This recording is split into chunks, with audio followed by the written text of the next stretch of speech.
하나님 창조의 말씀 창세기 8장 1절부터 5절까지 봉독해 드리겠습니다. 하나님이 노아와 그와 함께 방주에 있는 모든 들짐승과 육축을 권념하사 바람으로 땅 위에 불게 하심에 물이 감하였고 깊음의 샘과 하늘의 창이 막히고 하늘에서 비가 그침에 물이 땅에서 물러가고 점점 물러가서 150일 후에 감하고 7월 곧 그달 17일에 방주가 아라랏산에 머물렀으며 물이 점점 감하여 10월 곧 그달 1일에 산들의 봉우리가 보였더라. 우리는 계속해서 노아 시대의 홍수와 그 노아가 만든 방주 이 사건을 여러 시간을 우리가 살펴가고 있습니다. 오늘부터 8장의 내용을 계속해서 살펴가도록 하겠습니다. 오늘 1절부터 5절까지의 말씀을 봉독해 드렸는데 이 말씀을 그냥 단순하게 읽으면은 노아의 방주가 드디어 물이 감해지고 아라랏이라는 산에 머물렀구나, 이렇게 단순하게 그 성경 말씀을 읽으면은 그런 내용들을 기록되어서 단순하게 이해를 할 수밖에 없습니다. 그러나 하나님의 말씀에는 하나님의 깊은 마음, 더 나아가서 하나님이 인생을 구원하시는 그 내용이 기록되어 있습니다. 이것은 예수 그리스도의 구속으로 완성되는 모형적 사건이라는 것을 거듭 말씀을 드렸습니다. 자, 여기 8장 1절에 보면은 하나님이 노아와 그와 함께 방주에 있는 모든 들짐승과 육축을 권념하사, 권념하사라는 말이 나와요.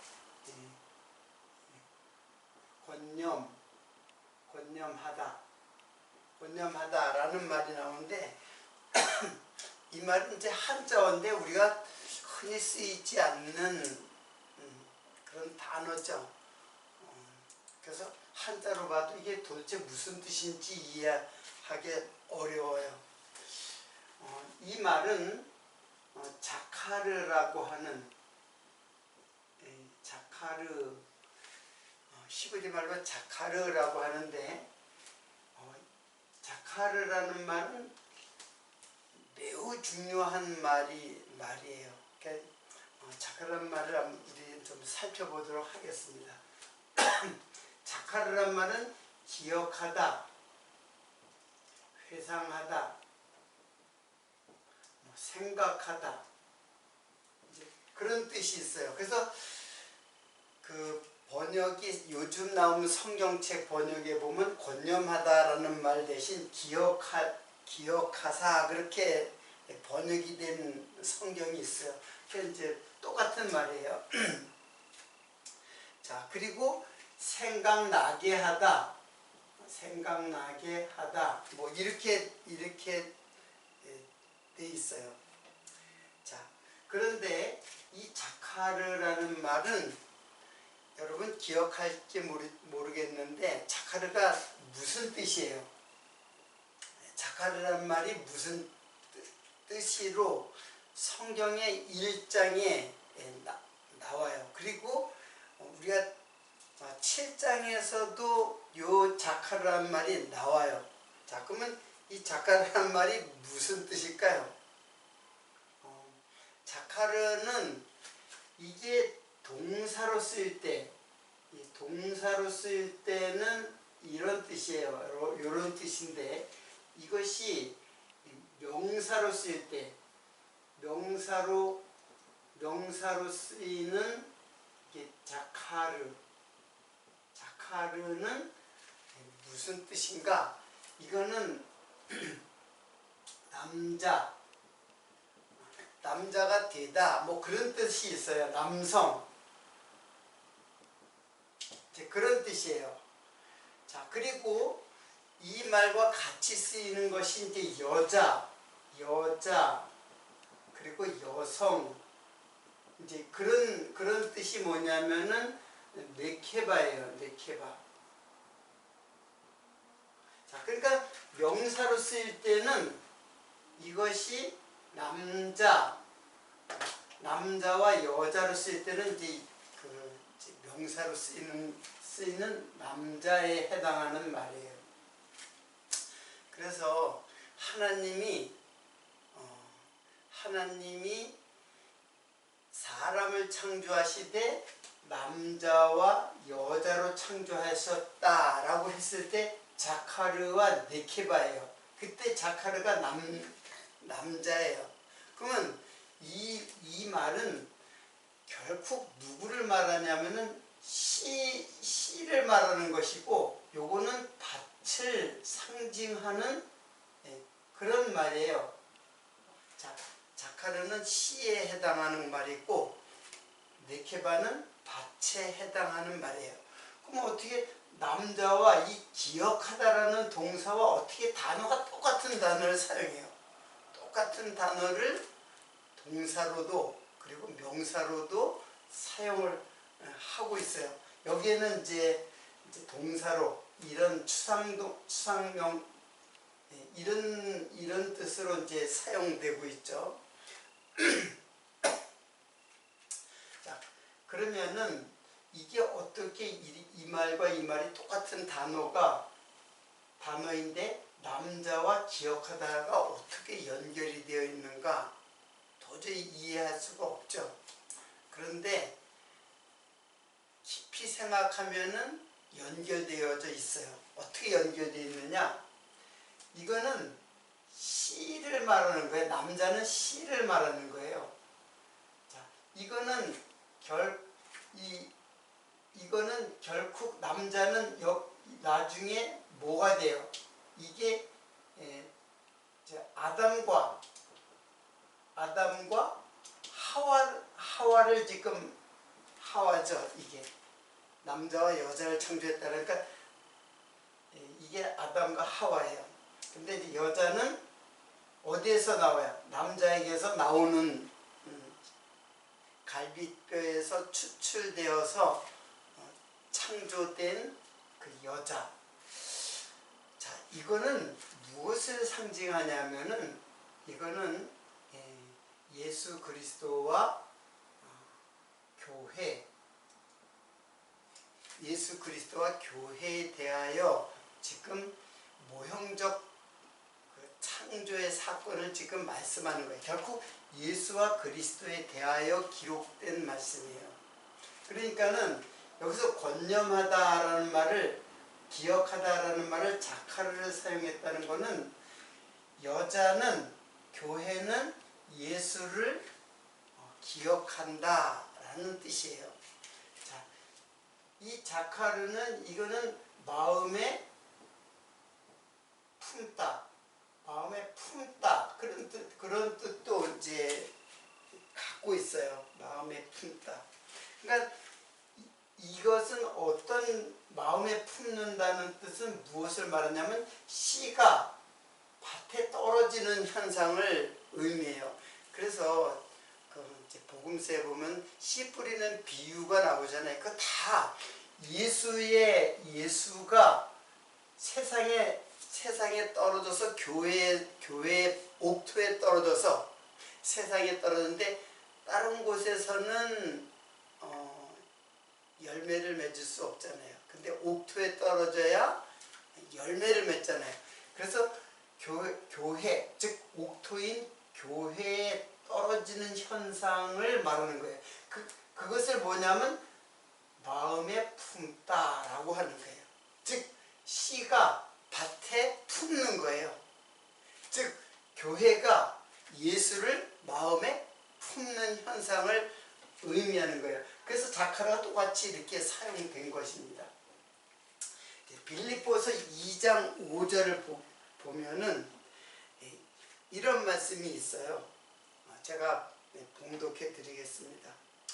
너희 안에 이 마음을 품으라. 곧 예수 그리스도의 마음이니 그는 근본 하나님의 본체시나 하나님과 동등됨을 취한 것으로 여기지 아니하시고 오히려 자기를 비워 종의 형체를 가져 사람들과 같이 되었고 사람의 모양으로 나타나셨음에 자기를 낮추시고 죽기까지 복종하였으니 곧 십자가에 죽으심이라.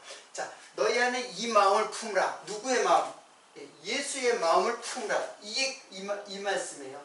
예수의 마음을 품게 되면은 너희는 어떻게 돼요? 예수가 내 마음에 품죠. 여기는 물론 명령형으로 되어져 있어요. 너희 안에 이 마음을 품으라. 즉 예수의 마음을 품으라. 근데 내가 예수의 마음을 어떻게 품어요? 엄밀히 말하면 내가 품는 것이 아니라 예수 그리스도가 말씀이 내 안에 침노해 들어오는 거예요. 천국 대신 예수께서 내 마음에 침노해 들어오는 현상이에요. 그러니까 말씀이신 예수가 주권자이지 내가 주권자가 아니에요.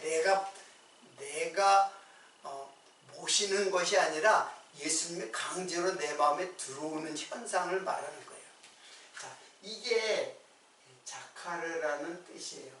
기억하다, 회상하다, 내 마음에 품다 라는 단어가 여기에 쓰여져 있습니다. 그렇게 되면은 예수의 마음이 내 마음에 품어지면 예수의 마음이 되는 거죠. 내 마음이. 그러니까 내가 주권자가 되는 게 아니라 예수가 주권자가 되는 거예요.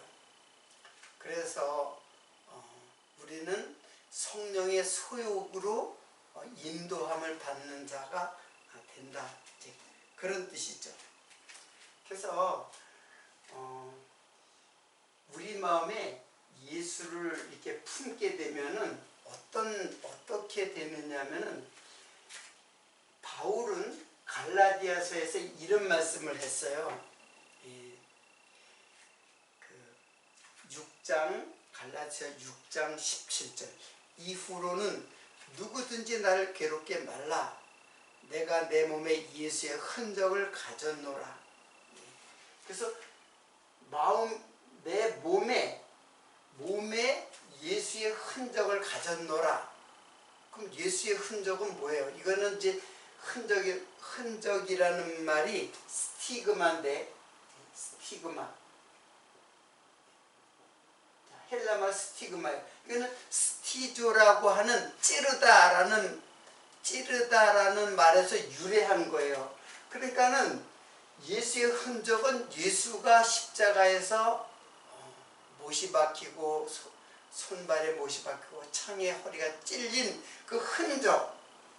근데 바울이 그 흔적을 가졌다 그랬어요. 나는 예수의 흔적을 가졌다. 근데 바울이 옆구리에 찔렸다거나 손에 못이 박혔다거나 그런 흔적이 있는 건 아니잖아요. 어디에 그 흔적이 있는 걸까요? 마음에 있는 거죠. 그러니까는 이 마음을 품은 바울의 그 고백이에요. 나 예수의 흔적을 가졌다.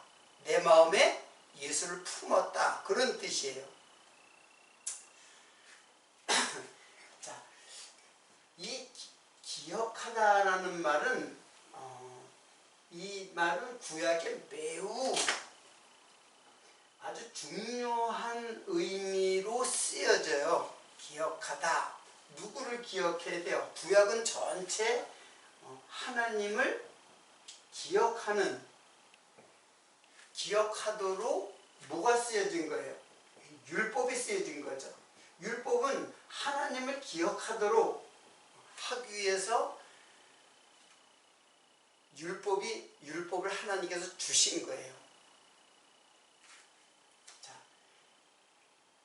율법은 그러니까 이건 그들은 하나님을 기억하기 위해서 율법을 철저하게 지켰는데 그 철저하게 지키는 그 행위의 그 정점에 뭐가 있냐면 제사가 있어요. 자, 그러니까 제사를 잘 지킴으로써 하나님을 잘 기억하는 거예요. 율법을 그렇게 주셨다 그래가지고. 그렇잖아요. 여러분, 제사를 갖다 잊어버렸다는 거는 우리 인간들도 조상들의 그 제사가 있잖아요. 할아버지의 제사, 제삿날이 언제인가 그걸 잘 기억해서 기억을 해야 그 제사를 지낼 수가 있잖아요. 부모님 돌아가시면은 그 제삿날을 잘 기억해야 제사를 드릴 수가 있잖아요. 그런 거예요. 그것처럼 율법을 잘 기억해서 하나님을 기억해서 율법의 제사를 잘 지내는 것. 그러나 이거는 어디까지나 행위에 속하는 거죠.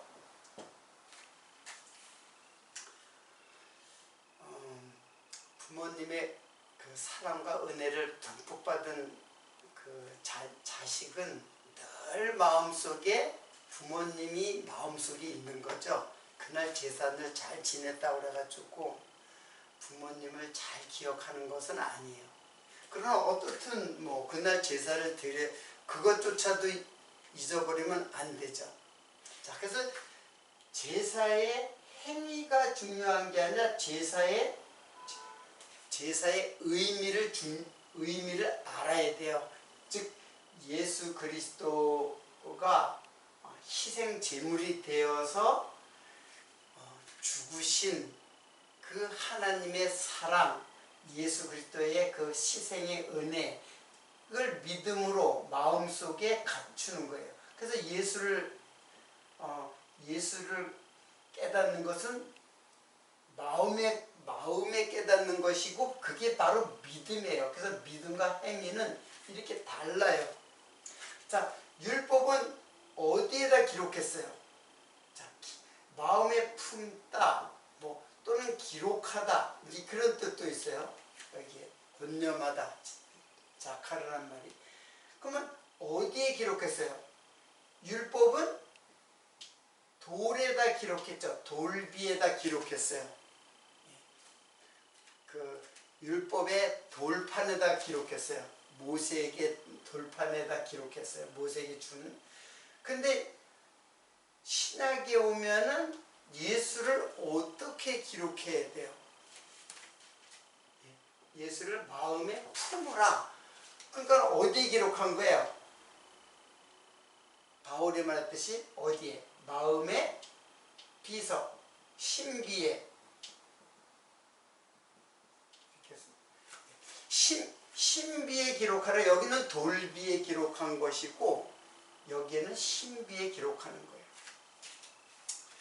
자, 여기에 이제 기억하다라는 자카르라는 말이 나오는 것입니다. 그러니까 하나님의 들짐승과 육축을 뭐하러 기억하고 그들을 기억했다는 것은 그들을 사랑했다는 뜻인데 뭐하러 그들을 갖다가 짐승을 사랑했겠어요? 짐승 같은 우리 성도들, 짐승 같은 우리 인생을 기억해서, 즉 우리 마음에 품고 우리를 이제 기억했다라는 뜻이에요. 그래서 기억했다라는 뜻이 하나님이 이제 우리를 기억했는데 우리는 또 하나님을 기억해야죠. 이제 그런 뜻입니다. 자, 권념하사 바람으로 땅 위에 불게 하사 하심에 물이 감하였고, 자, 바람으로 물에 자, 이거는 권념하다라는 뜻이고, 그 다음에 바람으로 땅에 불게 하심에, 자, 바람으로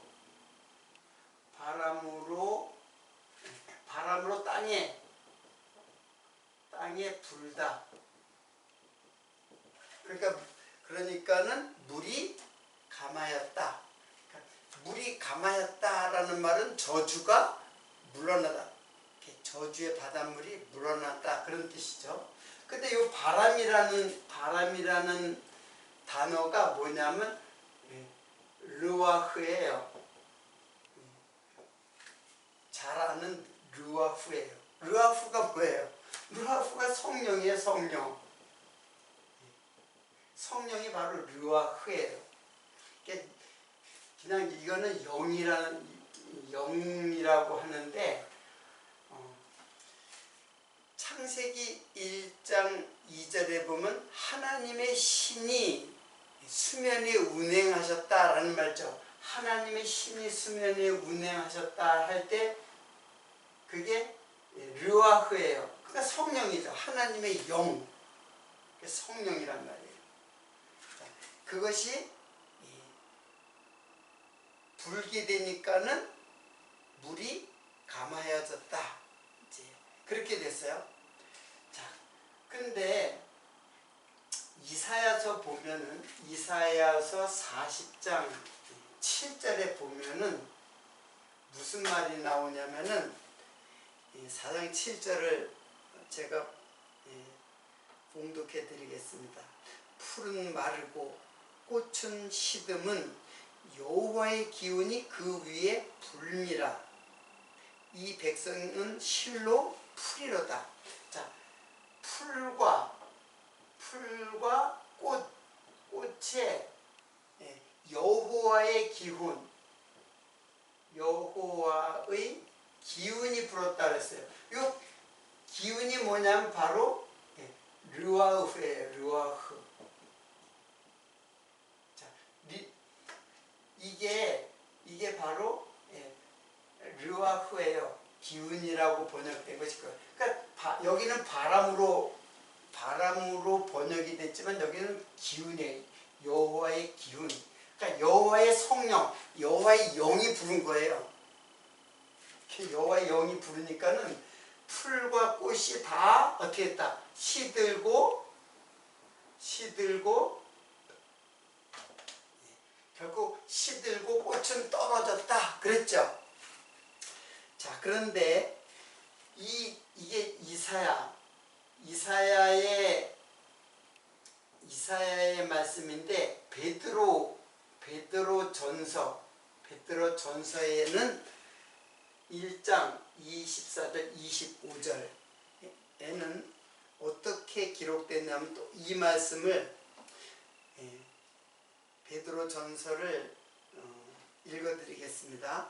그러므로 육체는 풀과 같고 그 모든 영광은 풀의 꽃과 같으니 풀은 마르고 꽃은 떨어지되 오직 주의 말씀은 세세토록 있도다 하였으니 너희에게 전한 복음이 곧 이 말씀이라. 자, 풀은 떨어지고 풀은 마르고 꽃은 떨어지다. 이거는 베드로전서에서는 이것을 무엇으로 표현하냐면 모든 인생이라고 했어요. 그리고 이사야에서도 이 백성은 실로 풀이로다. 모든 인생은 풀과 같다, 그런 뜻이에요. 그리고 그 영광은 풀의 꽃과 같다. 잠시 풀이 싱그럽게 피어나고 꽃도 피어나지만은 잠깐이라는 얘기예요. 그렇잖아요. 우리 인생이 긴 것 같아도 잠깐이에요. 긴 것 같아도 잠깐이고, 그 영광, 그 젊음, 그 패기, 그 비전, 잠깐 있었던 영광과 같아요. 꽃이 금방 시들잖아요. 그러니까 인생은 그렇게 허무한 인생이다라는 것을 이제 보여주고, 그리고 풀의 꽃과 같은 푸른 마을 꽃은 떨어지되 오직 주의 말씀은, 주의 말씀은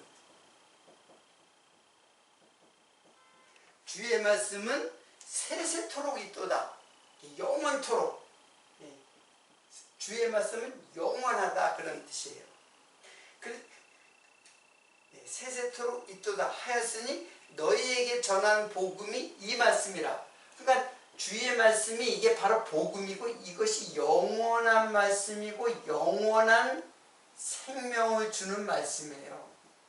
그러니까 이거는 잠시 잠깐이고 인생은 잠시 잠깐이고, 하나님 말씀은 영원히.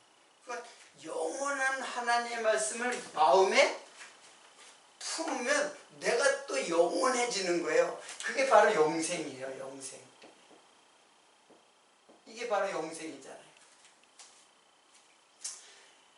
자, 그러니까는 우리는 그 자카르라고 하는 그 말 속에는 이러한 깊은 하나님의 뜻이 이게 담겨져 있습니다.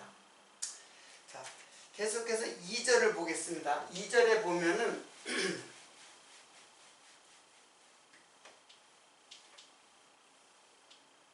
2절에 보면은 기품의 샘과 하늘의 창이 막히고 하늘에서 비가 그치네. 자, 기품의 샘, 그리고 하늘의 창, 그랬죠.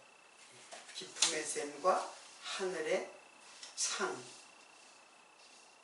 자, 기품의 샘은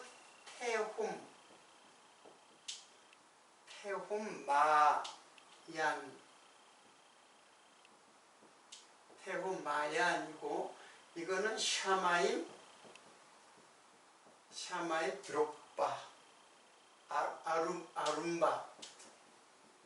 아룸바. 예. 여기 테홈이라는 게 기품이죠. 기품이 어디에 나와요? 지금 기품의 샘이 터져가지고 이렇게 바닷물이 이제 창이 됐잖아요. 그때 이 기품이 바로 창세기 1장 2절에 보면은 흑암의 기품, 그런 말 있죠. 이게 뭐냐면 호세크 테홈이에요. 똑같은 테홈이에요. 그러니까 이 기품은, 이 바다는 저주의 바다이고, 그리고 어둠의 바다예요. 어둠과 저주, 즉 사망, 모든 기식하는 모든 생물들이 다 죽는 저주의 바다, 이 심판이에요. 그 심판을 의미하는 거예요. 자, 그리고 하늘의 창 하면은 뭐예요? 하늘로 창이 열려져 있는 거죠. 하늘로. 그리고 이 하늘이라는 말도 요 하늘이라는 샤마임이 이게 뭐냐면 샤와 마임이 이렇게 합성된 거거든요. 그러면 샤는 뭐냐면 이건 부사예요. 부사로서 거기라는 뜻이에요. 거기. 샤는 거기라는 뜻이에요. 그리고 마임은 물이에요. 물. 그러니까 하늘이라는 말이 거기 물, 그렇게 합성어되는데, 이 말은 뭐예요? 거기 물이 있다. 자, 거기 물이 있는 곳, 그게 하늘이에요. 이게 하늘이에요. 거기 물이 있는 곳, 거기 물이 있다, 그런 뜻이에요. 자, 이거를 자연현상으로 보면 하늘에 물이 있다라는 뜻인데, 그래서 윗물과 아랫물이라는 말도 창세기에 나오지만은 그 물이 지금 쏟아진 거예요. 그러나 지금 이거는 자연현상을 말하는 것이 아니에요.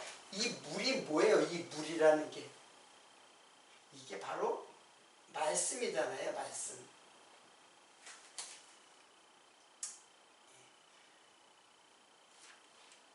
말씀이 하늘에 있는 거예요. 그래서 하늘에 있는 말씀이 땅인 나에게 떨어지는 거죠. 말씀. 그러니까 시로도 표현이 되고 말씀으로도 이제 표현이 되죠. 자, 그러니까는 이거는 심판이고, 심판의 저주의 심판의 물이고, 이거는 우리를 구원하는 생명의 물이죠. 그것이 이제 다 우리를 갖다가 방주에 있는 생물들은 살리고 나머지를 다 죽이는 그 심판과 구원에 관한 말씀이 바로 기쁨의 샘 그리고 하늘의 창이에요. 자, 보면은 내가 어디 적었나? 요한복음 4장 14절을 보겠습니다. 내가 주는 물을 먹는 자는 영원히 목마르지 아니하리니 나의 주는 물은 그 속에서 영생하도록 솟아나는 샘물이 되리라. 자, 그러니까는 내가 주는 물은 영원히 목마르지 않는, 목마르지 아니하리니 내가 주는 물은 그 속에서 영생하도록 솟아나는 샘물이 되리라. 그렇죠. 여기 샘이잖아요. 여기 샘. 여기 샘물. 그러니까는 노아 당시에 있었던 그 엄청난 그 지구의 변화를 일으켰던 그 기품의 샘물 같은 거, 이게 다 예수와 연결되어 있는 말씀이에요. 요한복음 7장 38절로부터 39절까지는 이런 말씀이 있어요. 그 배에서 생수의 강이 흘러다니라. 그래서 그 배에서, 그러니까는 지금 배에서, 배는 사람의 배를 말하는 거예요. 근데 이 배는 그냥 육체의 배가 아니라 이 속을 말하는 거예요. 우리들의 속, 이게 마음을 상징하는 말이에요. 코알리에라고 하는 말은 마음속에서, 내 속에서 생수의 강이 흘러나리라 그랬잖아요. 그러니까는 물이라는 거는 바로 예수 그리스도 그리고 그의 말씀을 말씀하고 있어요.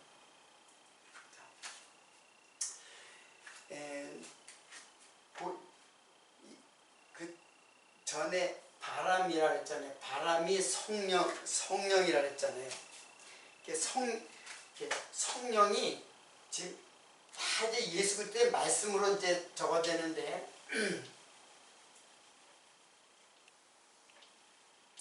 자, 아까 그 바람으로 그랬죠. 바람이 뭐라 했어요? 성령이라 했죠. 그리고 여호와의 기운이 하는 것도 이제 성령이에요. 즉 르와흐예요. 르와흐라는 성령이에요. 그러면 요한복음을 한번 보겠습니다. 요한복음에서는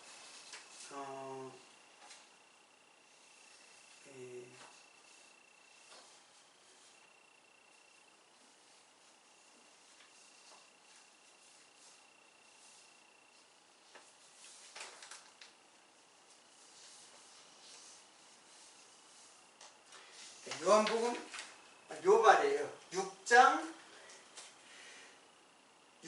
63절입니다. 살리는 것은 영이니 육은 무익하니라. 자, 살리는 것은 영이니 할 때 이 영이 뭐냐면 푸뉴마예요. 푸뉴마. 자, 이거는 구약이니까 이거는 히브리 말이잖아요. 히브리 말의 르와흐가 헬라 말로 하면은 푸뉴마예요. 살리는 영, 즉 성령은 살리는 영이다, 그런 뜻입니다. 그리고 육은 무익하니라. 육은 무익하다. 영이 살리는 것이 육은 무익한 거예요. 너희에게 이른 말이 영이요 생명이다. 그러니까 내 말이 예수님께서 이렇게 말씀하셨어요. 내 말이 영이요 생명이다, 그런 거예요. 그리고 육은 무익하다. 내 말이 살리는 것이지 내 말이 생명의 말이다, 이제 그런 뜻이잖아요. 그래서 예수님의 모든 말씀은 성령이에요. 예수님의 모든 말씀은 다 성령이에요. 예수님의 말씀이 지금 부는 거예요. 불어온다. 바람이 부는 것처럼 성령이 불어오는 거예요. 어디에? 내 마음속에 불어오는 거예요. 그래서 육체는 어떻게 해요? 육체를 죽이고 그 우리를 구원하는 생명의 말씀으로 우리를 인도해가고, 그러니까 죽이고 살리는 거예요. 아까 그 기품의 샘과 하늘의 창이라 했잖아요. 기품의 샘은 죽이는 물이고, 하늘의 창, 하늘의 창도 사실은 하늘이 물이 있는 곳이거든요. 그 말씀이 우리들을 살리는 것이다, 그런 뜻입니다. 그러니까는 예수님의 말은 다 성령이에요. 그래서 성경은 성령의 감동으로 기록됐다 그랬죠. 성령의 감동으로 했어요. 그래서 예수님의 말은 다 생명이에요. 다 영이에요. 다 성령이에요. 그러니까 그 성령을 받고 깨닫는 우리들의 마음속에 그 말씀을 깨닫게 되면 나도 어떻게 해요? 성령의 말이 되는 거죠. 지금 성경 강론은 성령의 감동으로 기록된 예수님의 말씀이에요. 그걸 갖다가 지금 제가 잘 해석해서 전하면은 지금 성령이 불어가는 거예요. 그래서 여러분들의 마음속에 불어오는 거예요. 물론 저도 이 말씀을 읽으면서 성령이 내 마음속에 불어온 거죠. 무슨 뜻인지 알겠어요? 그러나 우리들은 여전히 육체를 갖고 있기 때문에 육체의 소욕에 의한 말도 해요. 육체에 속한 말도 하고 성령에 속한 말도 해요. 성령에 속한 말이 불어오기도 하고. 지금 제가 성경을 강론하잖아요. 정확하게 말씀을 강론하면 성령의 바람이 부는 거예요. 이게 이제 영이거든요. 르와흐가 영이에요, 영. 그리고 이제 신약의 헬란 말로는 이게 이제 푸뉴마예요, 푸뉴마. 근데 푸뉴마는 영이에요, 영. 그런데 푸뉴마 하기아조 이렇게 되면은 깨끗한, 하기아조는 깨끗하다라는 뜻이거든요. 그 깨끗한 영. 근데 푸뉴마 다이모니온 하면 이거는 악한 영이에요. 그러니까 푸뉴마를 악령에도 사용하고 성령에도 깨끗한 영이 이게 바로 성령이에요. 그리고 이거는 악한 영, 악한 영이니까 이거는 악령이죠. 그래서 똑같이 영을 사용해요. 그래서 깨끗한 말이 성령이고, 즉 깨끗한 말이라는 게 뭐예요? 깨끗한 물, 깨끗한 말이라는 게 뭐예요? 하나님의 진리의 말씀이 깨끗한 말이고, 더럽힌 말, 사단이 거짓말하고 더럽힌 말은 악령이에요. 악령. 그러니까 이게 우리들 안에 같이 존재하는 거예요. 이게 영의 소욕이고 이게 육의 소욕. 그러니까 우리들도 육의 소욕이 있잖아요. 제가 화나가지고 화가 나가지고 남을 미워하는 말을 하면 그건 당연히 성령이 될 수가 없죠. 악한 말이죠. 그러니까 하나님의 말씀이 이거는 점점 죽여가는 거예요. 이거 다 죽여가고 이 말씀을 자꾸 새롭게 만드는 거야. 나를 새롭게 만드는 거. 그런 현상이죠. 자, 계속해서 보겠습니다.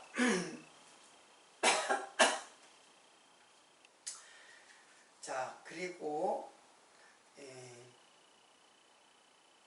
그래서 물이 땅에서 물러가고 점점 물러가 151후에 감오고 7월 곧 그달 17일에 방주가 아라랏산에 머물렀으며 그랬죠.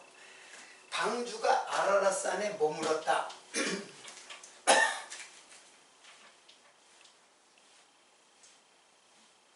여러분, 아라랏산,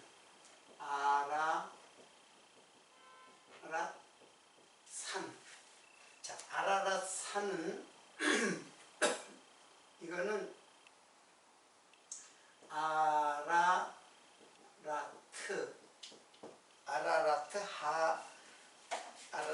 하르, 하르죠. 산이 하르예요. 하래요. 근데 이건 이제 산이죠. 근데 아라랏이라는 뜻이 무슨 뜻이냐면은 지금 아르메니아라는 지명이에요. 지명으로는 아르메니아, 이제 뭐 동dun가 거기 있는 지명인데 이 아라랏이라는 뜻이 무슨 뜻이냐면 저주받은 뱀, 그런 뜻이에요. 이 뜻이. 그러니까 저주받은 뱀이라는 산에 지금 방주가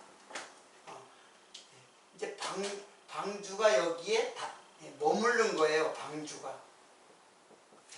이런 현상이죠. 자, 물이 점점 감해지니까는 방주가 아라랏산에 이제 머무르게 된 거예요. 방주가 머물렀다. 머무르게 되었다. 머무르다. 자, 그러면 이게 무슨 말이냐면은 저주받은 뱀, 이 저주받은 뱀이 뭐예요? 저주받은 뱀. 예수님께서 노뱀이 되셨잖아요. 이게 바로 저주받은 뱀이에요. 광야에서 불뱀에 물려 죽은 이스라엘 백성들, 하나님을 원망해가지고 하나님을 불순종해서 하나님이 불뱀을 갖다가 주어가지고 그들을 물게 해서 심판해요. 불뱀은 뭐예요? 이거는 심판이죠. 그래서 저주받은 뱀인데 노뱀을 주어서 구원해요. 광야 사건 아시죠? 불뱀 물려서 죽게 하는 이스라엘 백성들을 갖다가 노뱀을 높이 달아가지고 구원을 해요. 그러면 이 노뱀이 뭐냐? 노뱀이 바로 이게 예수 그리스도예요. 이게 나고.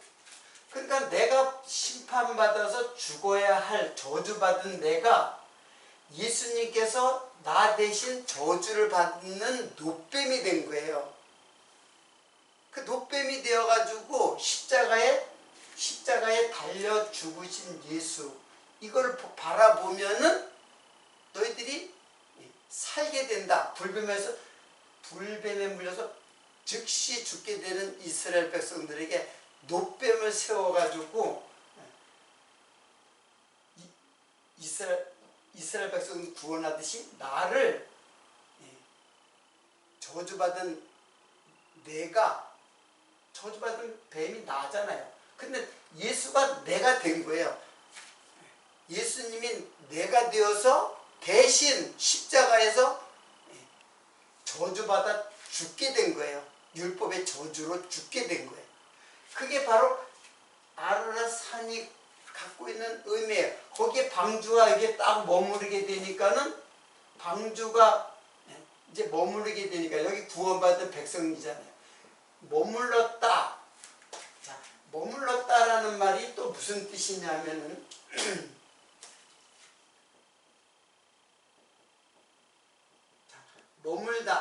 머물다라는 말이 누아흐예요. 누아흐. 자, 누아흐라는 말은 자, 무슨 뜻이냐면은 누아흐, 제가 쭉 적어놨는데,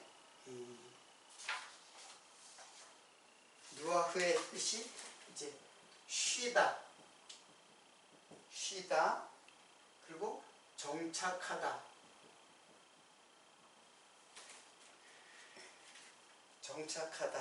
쉬게 하다, 휴식하다, 뭐 다 마찬가지죠.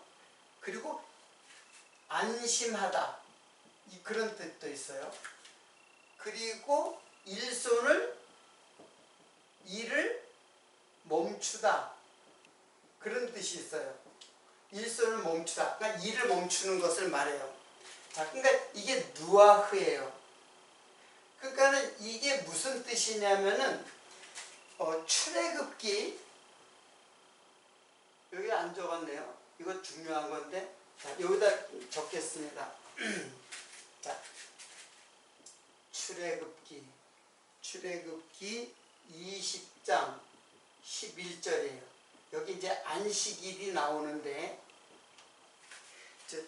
이게 20장, 출애굽기 20장이 10계명이 기록된 중에 이제 안식일의 구절인데, 제가 읽겠습니다. 이는 엿새 동안에 나 여호와가 하늘과 땅과 바다와 그 가운데 모든 것을 만들고 제7일에 쉬었습니다. 그때 제7일에 하나님께서 엿새 동안 일을 하시고 7일 쉬었다. 이게 누아흐예요. 누아흐. 그러니까 하나님이 쉬신 거예요. 하나님이. 그리고 너희들도 쉬어라. 한 게 그게 뭐냐면은, 그러므로 나 여호와가 안식일을 복되게 하여 그날을 거룩하게 하셨느니라. 그래서 인생들에게 안식을 주시는데, 그 안식일이 뭐냐면 샤바트예요. 샤바트 욤, 날. 그러니까 안식일은 뭐냐면은 하나님이 쉬었기 때문에 우리들에게 쉼을 주시는 것이에요. 그러면 하나님이 엿새 동안 일하고 쉬었다. 이 말은 무슨 뜻이냐면은, 예수께서 쉬기 위하여 엿새 동안 일하신 거예요. 무슨 일? 창조. 이게 바로 예수 그리스도의 구속이에요. 구속. 예수님께서 구속 사업을 다 이루시고, 그리고 다 이뤘다 하고 안식일, 이렇게 머리를 숙이시고 운명하셨죠. 그 운명하신 것이 바로 안식일이에요. 그러니까는 지금 이 이것은 이제 나중에 이제 율법으로 계명을 정하신 건데, 지금 여기 방주에서는 예수님이 십자가에 돌아가시고 방주가 머물렀다. 이게 머무르다가 누아흐예요. 누아흐. 그리고 이게 바로 쉬다, 정착하다, 휴식하다, 안심하다, 일손을 멈추다. 우리들에게 그렇게 주시는 거예요. 일을 멈추도록. 그리고 정착하도록. 나그네가 끊임없이 헤매다가 휴식의 장소에 머무는 것, 그게 누아흐예요. 여러분, 노아라는 말이 노아흐거든요. 이 발음이 노아흐예요. 그러니까 우리는 그냥 노아라고 했는데 히브리 말로는 노아흐예요. 누아흐하고 노아흐는 비슷하죠. 무슨 연관성이 있는지 몰라요. 근데 이 뜻이 뭐냐면 안식이에요. 휴식이라는 뜻이에요. 똑같은 말이에요. 그러니까 누아와 노아는 똑같은 뜻이에요. 노아, 안식이라는 뜻을 가진 이름이 노아예요. 오늘 그 마지막 부분을 삼봉우리가 보였다라는 말은 또 말씀을 이제 우리가 공부해야 될 말씀인데 시간이 많이 오버됐기 때문에 오늘은 여기서 마치도록 하면서, 창세기 이 말씀들은 다 누구에 대한 증거냐면 바로 예수 그리스도에 대한 증거예요. 그러면 우리는 이 말씀을 보면서 예수를 증거해야죠. 아라랏산을 통해서 십자가에 돌아가신 예수를 증거해야 되고, 방주를 통해서 우리를 구원하시는, 그리고 우리를 영원한 안식의 땅, 즉 안식의 주인 되신 예수를 소개하는 것이 지금 이 말씀입니다. 노아의 방주의 이 사건을 여러분이 읽으면서 마음의 평안과 기쁨이 늘 충만한 그런 삶이 되기를 바라면서 오늘 말씀을 마치도록 하겠습니다.